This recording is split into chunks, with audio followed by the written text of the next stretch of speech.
Imagine, if you would, a historic tram gliding alongside Cockle Creek from the railway station to Spears Point Park and back.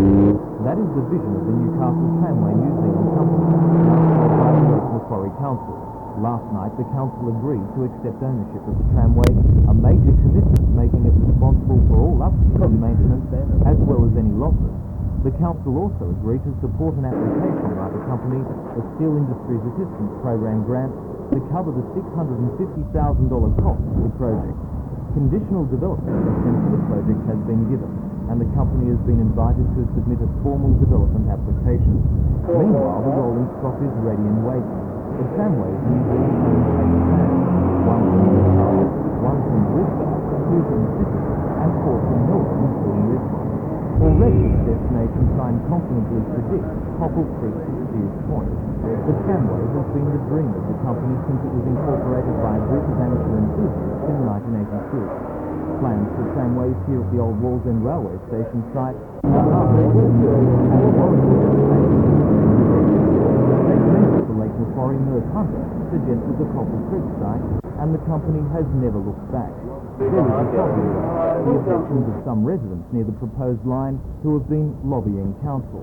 Eric Jones has lived at this front property for 63 years. The roads aren't very good in this area? And his wife Melva for 30 years. Like many residents, they don't want the tramway to change the look of the foreshore. They think the money could have been spent in better ways. It's going to cost them $650,000 to get it done, so they could put that on the road. So you'd rather see the money spent on other things? And other things like that instead of just on the tramway. Jack Nyman from the Tramways Museum says he is concerned about the complaints but believes they are unfounded. Oh, of course. But after all, one must expect objections, and I think some of the objections were quite reasonable. I disagree with them, of course, but I understand that people do object to something new. Newcastle people seem to do this very regularly.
The exhibition of sculptures by students and staff of the college's School of Visual and Performing Arts is being staged at Brough House in Maitland. It features 27 works which all reflect the industrial thrust of Newcastle. The exhibition includes works by well-known local artists, including Newcastle's artist-in-residence Ernest Hugh and lecturers Jutta Fedderson, Graham Gilchrist Glenn Henderson, Lasse Nikolewski and Craig Stokes. The exhibition shows the diverse and open-minded approach the college encourages in the art of sculpting. It also shows that for sculptors there is no longer the need to move to a capital city to study art. The exhibition is wholly devoted to object sculpture and features no performance sculpture. Many of the works are personal statements by the artists, and the overriding environmental influence of Newcastle's industry is widely evident, with steel, wood and coal used as the basic materials in many. Over the last decade, the definition of sculpture has widened considerably, and this is evident in the diversity of work exhibited. The exhibition is open 4 days a week and will run until September the 29th.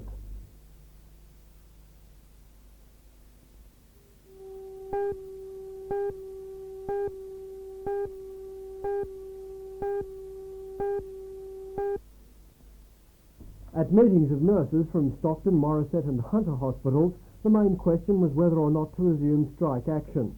At first it was thought that the strike in Sydney would only last 24 hours, and on the strength of that, Hunter hospital nurses decided to stay at work. Nurses at Stockton and Morisset, however, decided to follow their union recommendation to go on strike. A flying squad of nurses are on hand at Morisset Hospital in case of emergencies, and the nurses decided to leave a skeleton staff on duty at Stockton. Morisset has once again had a number of volunteers from the Salvation Army and Avondale College, as well as from the community. Manager of Morisset Hospital, Tony Ryan, says the hospital is coping at present, but if the strike is prolonged, there may be problems. Volunteers are coming in trickles. Avondale College again are supporting us quite well, and also the Salvation Army have allocated themselves 2 wards and are starting those wards. Now there's a possibility that the strike may go on following today's rally. How do you think you'll cope then? If it does go on, I think that we'll have to get on the media and TV and ask for volunteers. At the moment, each ward is adequately covered, but people can't spend the whole day here, and each couple of hours when there changes, there's a shortage, and we are looking for people. Nurses at Morisset met last night and further affirmed their strike action. They will not meet again until 6:30 on Friday night. In the meantime, hospital authorities have called for registered nurses or professionals who may have hospital experience to volunteer their services. Nurses at Stockton and Hunter hospitals will meet tomorrow morning to determine their next steps in the row.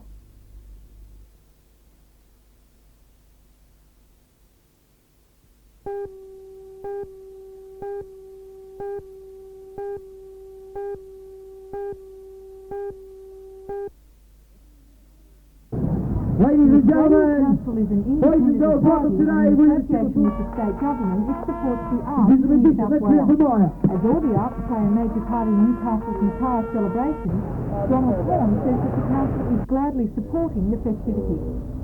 Well, I came up to Newcastle, which of course is no stranger to me, this time to have a look at various aspects of the Natara Festival. I'm going to a couple of music performances. I'm been given the honour of opening the Rage at the Weathers Club on Saturday night. Horn opens Rage. I'm unveiling a mural on Saturday afternoon, and tomorrow I'm what they call keynote speaker on an all-day seminar that sounds extremely interesting on the arts, not only their past and their present, but their future in a post-industrial age. And for Newcastle, which is a great industrial city with very considerable problems of unemployment and readjustment, that's a very important question. How is the Australia Council supporting the Natara Festival? I couldn't give you the exact list, but the Australia Council has put money into quite a number of activities in the Natara Festival: music, performance arts, visual arts, various. We have put money into them.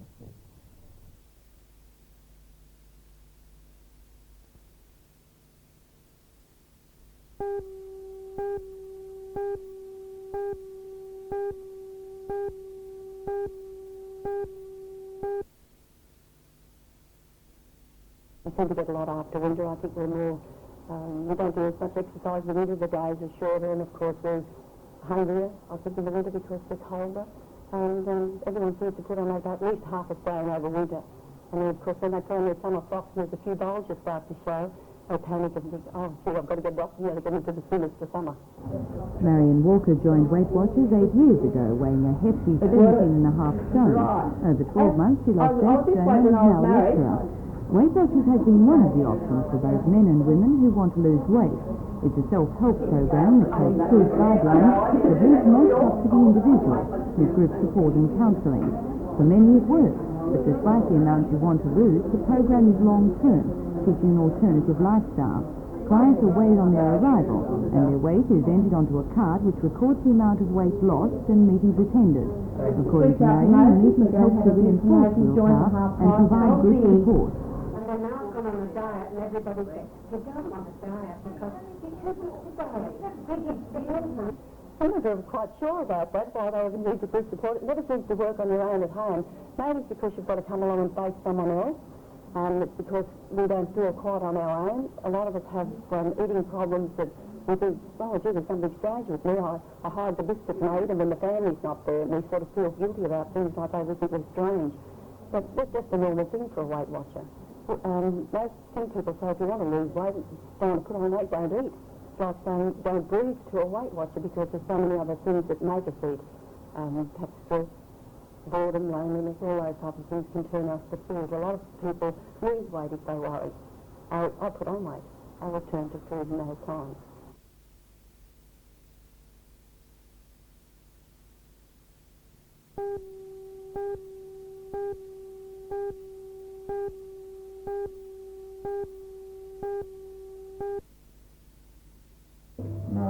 The people of Jenny Craig admit their organisation is often a last resort to many overweight people. And again, like Weight Watchers, their program is not short-term, but based on a re-education of eating habits. Afternoon, day 16. You really feel that you've been feeling hungry this week? Yeah, I felt a little bit hungry at that particular time there.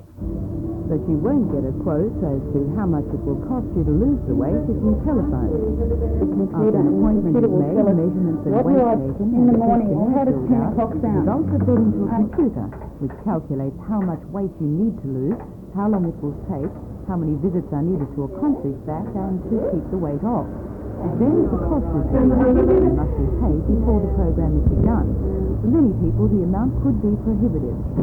Visits average out at around $3.50 each. Over quite a few months, the cost does run into the hundreds. In many cases, the financial outlay provides the extra incentive needed to accomplish the required weight loss. For the first few weeks, you must also purchase the diet food from Jenny Craig, to be eaten along with supplements of fruit, vegetables and bread, the cost of about $40 to $50 a week. The diet food is then gradually phased out and outside products phased in, while the re-education program is continued. When you're just over 7 stone in weight, most people don't have that much to lose to anybody who loses an extra few kilos. What do you say to people who just want to do that? The thing that makes it very difficult to some people is they put on a stone and they close their eyes, as I did, because once you are overweight, you think we fail to acknowledge it, and you just want to hide, and you don't want to talk about it. And as you get fatter, you can't exercise as much because you are fatter, so you find you're not burning up energy, and you're staying inside, you don't want to socialise, so you stay inside and eat, and the problem can only get worse. The time to stop is when you are only a few kilos overweight, not when you're 7 stone overweight as otherwise. Stop early.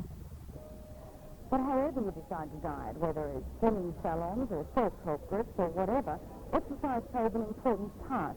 Join me tomorrow night on NBN News when we look at different ways of training up those muscles in time for summer swimsuits.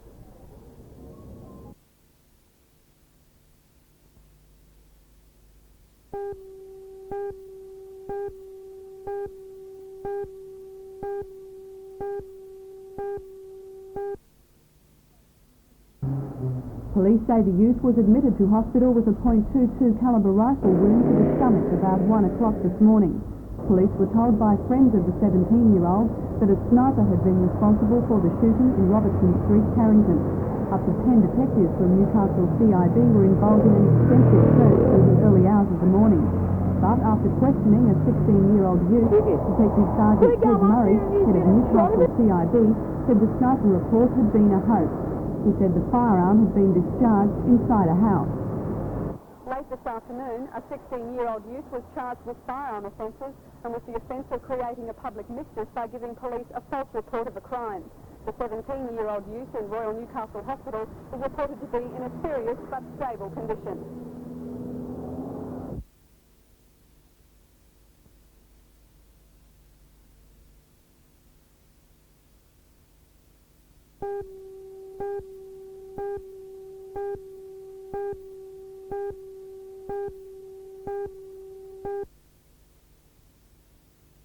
One of the best camps that budding young soccer players could ever go to. Hockey, netball, rugby league, rugby union are all doing well, all getting plenty of participants to go up there, and I can't understand why soccer's not. I hope that this interview will go out to the people in the Hunter Valley and will spur them on to get behind the Armidale Clinic.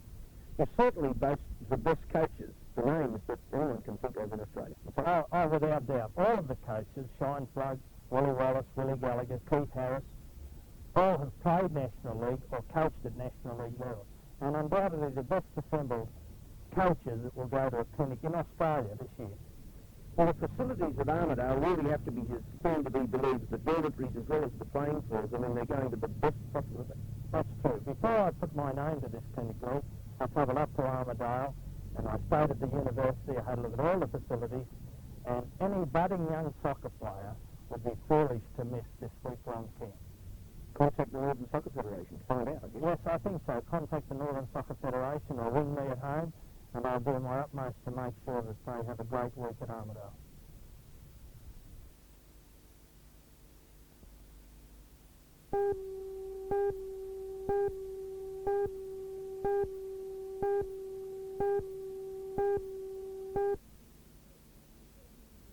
The sewage augmentation scheme at Gloucester is something that the people of the district have been looking forward to for a long time.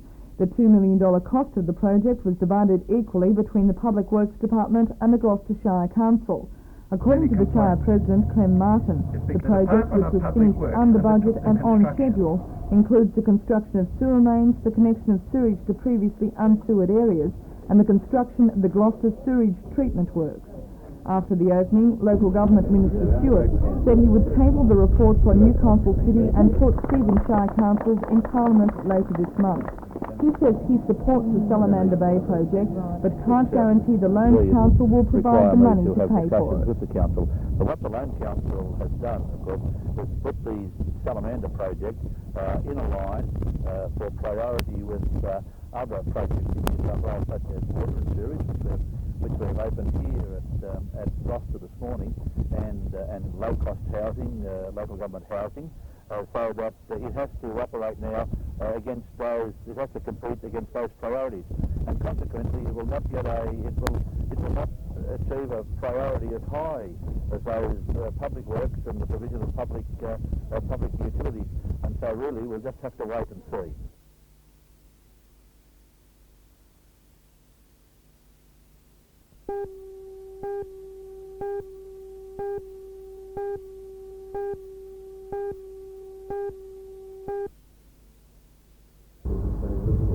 Gary Wilson would have to be called a human power bird. The average stamp collector just pales into insignificance next to him. Old tin soldiers, model trains, cameras, Japanese swords, 2nd century Roman coins, the list is endless.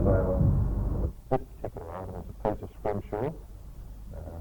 It's basically a sperm whale tooth, and the artwork on it was created by sailors at sea during the long months of killing the whale.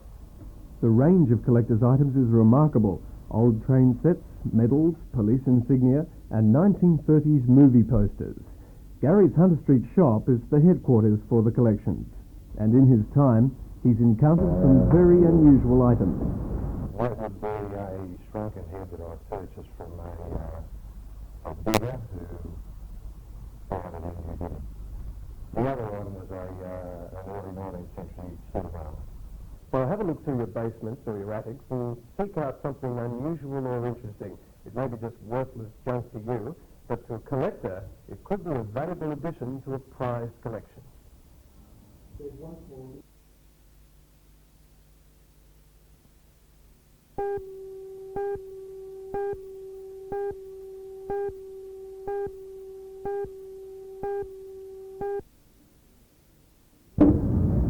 An RAAF flight march to Newcastle Pacific Park signified the beginning of this morning's commemoration of the 1940 encounter between English and German airmen that not only marked the arrival of modern warfare, but the gravest ever threat to England's sovereignty. The Battle of Britain had been raging for 6 weeks prior to the 30th of September 1940, with Hitler trying to follow up his routing of the Allies at Dunkirk with a blitzkrieg on England's industrial centres, as well as the capital, London. 45 years later, it's obvious that the memories of the Spitfires and Hurricanes lost in battle above England, with the German speeches and viciousness, were still very vivid in Eagle Cove, as were the recollections of the loss of life and property. In his address on the significance of the occasion, Commander Roger Wilson, DFC, commanding officer of the 77th Squadron, Race Base Williamstown, said the bravery, spirit, confidence and courage of the young British pilots during the battle could well be a useful guide to Australia's young as they faced the problems before them and their country. The last post was sounded, 1 minute's silence was observed, the Ode of Remembrance was recited, and after a volley, wreaths and tributes were presented in memory of the fallen. The success of the Allies in the Battle of Britain decided not only modern history, but our futures, and for that it will forever be remembered.